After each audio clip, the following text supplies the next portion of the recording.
Good afternoon, viewers. Good afternoon, everybody.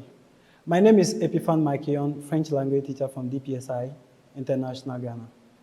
Today, we are going to talk about the revelation power of bilingualism. Okay, now let's go this way. When we talk about being a bilingual or the revelation power of bilingualism, it's about the superpower that our first language gives us to understand a foreign language. The superpower our first language gives us to understand a second language or a foreign language. Okay, now let's go this way.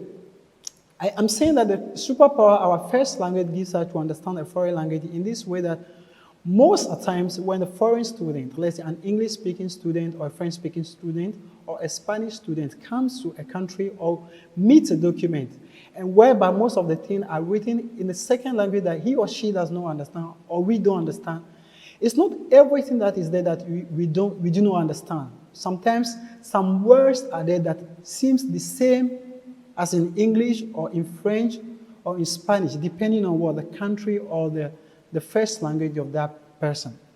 Okay, now let's go deep this way. Now, in America, my research tells me that in America, 5 million of the population speak, or of students speak English, and only 8% speak Spanish. Likewise, in Ghana, the majority of this population speaks English, and only few or 5% speaks French. Now, let's do this way. So sometimes when we read those passages or we read those documents that we're able to understand some few words, we don't understand anything, we're able to understand some few words, it's not just because we understand it, but it's what? It's the superpower the first language gives us over the second language or over the foreign language. Okay, so my question now is, why is it that in America or in the world, the majority of people speak English, speak other language apart from English, or speak other language? Meanwhile, it's very difficult for us, or only 20% of the population in the world are what? Are bilingual. Now, my question goes like this. Why is it so difficult?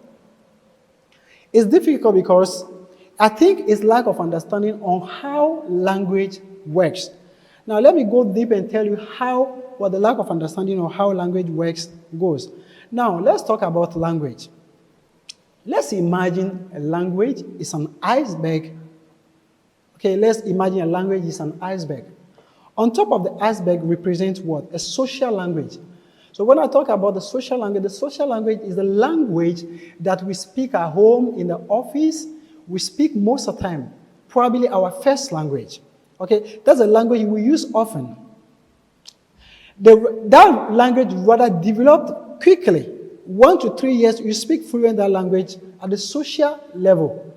Okay, that's what? The social language. Just imagine a baby. When a baby is 1 year, we all want to teach the baby what to say. How are you? Say mommy, say daddy. Where's the baby will start saying all this. At the age of the 3, they become very fluent. They speak on their own. They speak most of the things on their own, in their first language that they understand. Okay. Now, it's not because we teach them to say those things at that very early, but they become fluent because of the first language. That's the social language. However, if you go below, or under, or the surface of the iceberg, that is what the cognitive academic language proficiency. Would you not see that proficiency at the surface, but it's what? It goes deep. It's a deep critical thinking. It's deep critical thinking. And to develop that deep critical thinking, we need 5 to 7 years to develop that deep critical thinking. It's not until the child comes to school, that's where we have to teach the child what to do, how to analyze stories, how to make inferences, how to draw conclusions. Now let's go. I became a bilingual. Let me give you a little story about how I became a bilingual. I was born in a French-speaking country. I was taught everything in French. Whereby most of the time we say that, oh, I don't need English to survive. I don't need Spanish to survive. I don't need any other language to survive. But I think it was a wrong mentality that we were having then. Because we thought it's all about French. And other students from other countries thought it's all about English or it's all about Spanish, which is not supposed to be so. So there was a day I have to come to Ghana for my first degree. And when I was coming, I think it left 1 week for me to come to Ghana. And I called mommy. I was like, "Mommy, I'm dreaming in English." That was the first time I dreamed in English because all this while I always dream in French. I always dream in French, but the first time I dream in English. So I think it's not I dream in English because I speak English, but that happened because my brain was thinking about the language that I'm going to learn as a second language. So now, I said that my brain was thinking about what the language that I'm going to learn as a second language. Now let's talk about what bilingual brain is all about. A bilingual brain is, earlier stage I talked about what? A language is like an iceberg. Let's say a language is like an iceberg. So a bilingual brain is more or less like it's like two icebergs. Apparently they are two different things, but down below they become one thing. I say that because, let's say if I should continue this conversation in French or Spanish, I don't think everybody is going to, or it's not everybody that is going to understand me. You'll be like, I'm listening to Spanish, or I'm listening to French, or I'm thinking in French, or I'm thinking in Spanish. Yes, you are, but you are not yet a bilingual person, or you are not yet a bilingual. You are emerging bilingual. Meaning you are what? A bilingual, you are emerging, you are not yet a bilingual. When I'm trying to say whatever we learn at the cognitive level in our first language can be transferred to what? Our second language. That's what the superpower our first language gives us over what the second language. So our cognitive level of the first language gives us what? Some understanding of what the second language or the first language. It's never, let me say this, it's never a waste of time when we learn a foreign language or we try to what? Learn another language addition to the first language we have. Let's say you have 1 + 1, which is 2 in English. It's never going to be 4 in Spanish. It's never going to be 4 in German. It's never going to be 4 in French. So whatever we learn in the cognitive level of our first language helps us to understand the cognitive world of what? The second language. By then, what's happened to students?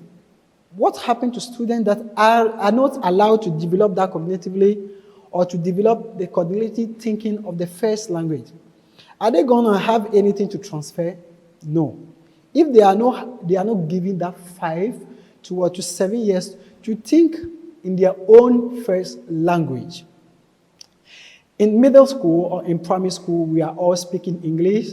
We speak English from primary, from middle school, from the high school, up to the university level. Yes. But it doesn't mean that, okay, with our first language, or meaning only the first language, which is French for me, or the first language, which is English to somebody, is only language that is going to make somebody to succeed. So to me, I say sometimes I feel very hard to say that they become what? Illiterate in a language because they stick to only the first language that they have. I'm talking about in general, in every country that has its own first language. The student becomes what? Illiterate.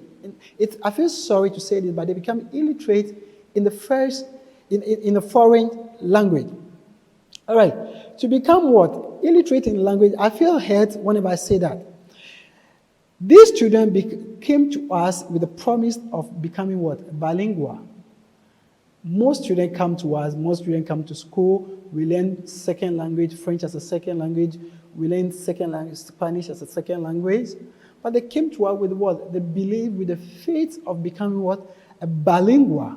But what do? Some of us we try our best, or not our best, but we try not to encourage them because I remember way back when I was in secondary school, my daddy used to say that you don't need English to survive.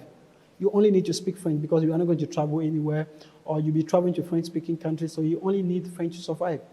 And I believe that, and my mom always would say that you need English to survive. So I became a bit confused. But in a way, I need both to survive. I need all the languages if I can. So, and let me just make it quickly. I hope if everybody will agree with me, being a bilingual is only gift that we can give to our kids. But why can't we do that? I think it has to do with historical trauma. When I talk about the historical trauma, is whereby, like as I said it earlier, when your first language is French or Spanish, is that you see no use of any other foreign language anymore.